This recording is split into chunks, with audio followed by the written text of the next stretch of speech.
Goldman Sachs released a report talking about the impact of AI on economic growth, and it didn't talk about India's future in the AI space in a very optimistic manner. It stated that globally, 2/3 of occupations can be partially automated by AI, things like administration, legal, etc., professions with very little physical exposure. Jobs like construction or maintenance will be automated by AI only around 4 to 6%. But when it came to India, it stated that only a little about 10% of the jobs would be automated by AI. Did this surprise you? Because it surprised me for sure. Because when I turn on the news, this is all I've been seeing. CBSE is introducing AI into the curriculum of classes 6 and 8.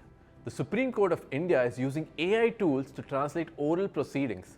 Another judge used ChatGPT to get views on a bail plea of someone accused of murder.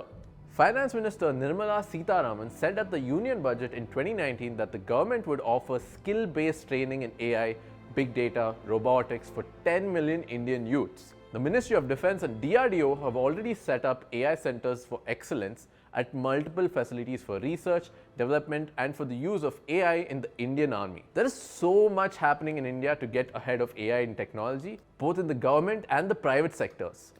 $1.7 billion worth of VC funding went into AI-based Indian startups in 2020, and in 2022, it jumped to a whopping $5.2 billion. India ranks 5th in the countries with most AI investments. This shift is already happening, and it's happening very fast. India is out there with all the developed nations of the world competing in the race for AI supremacy, and in only 5 years, you will be living in a completely different nation. What is the Goldman Sachs report talking about then? We'll get back to it at the end. Now let me tell you exactly how by delving into 4 major sectors where AI will cause the most amount of impact in India. Number 1, defense.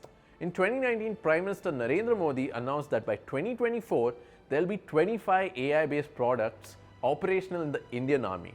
It's 2023 right now, and guess what? There's already 40 AI-based products currently in operations and 30 more in development. We're ahead of the curve.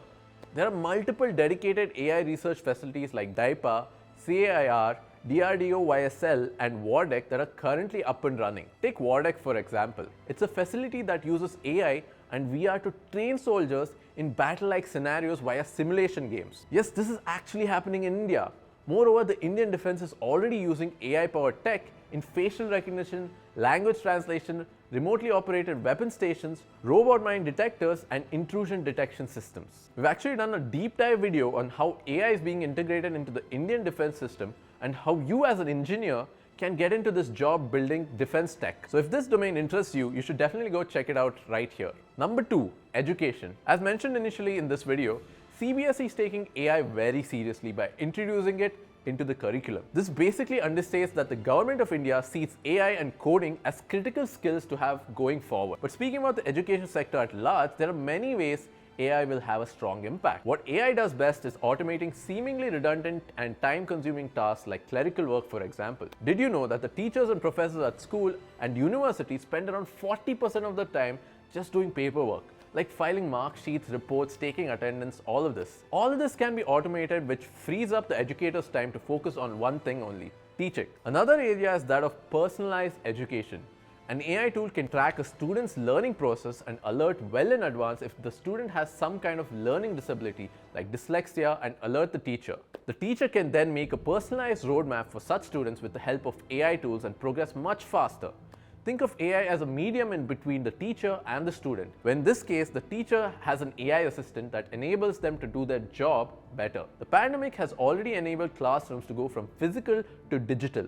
And in digital learning, students access their material via learning management systems or LMS. According to Business Today, 47% of the LMS platforms are expected to be AI enabled, meaning better feedback, access to content for students, and better time management for teachers. The current traditional teaching methodology, which is one size fits all, will be disrupted and every student will get a personalized education powered by AI according to their needs and pace. Number 3, agriculture. Now remember the Goldman Sachs report talking about how only 10% of the jobs in India will be automated by AI? One of the reasons why they put it across like this is because the report assumes that AI will not impact agricultural sectors in developing nations. What an assumption to make. India has around 45% of its workforce in agriculture. Despite the impact of the COVID pandemic in the last 2 years, the agriculture sector experienced 3.4% growth in 2021.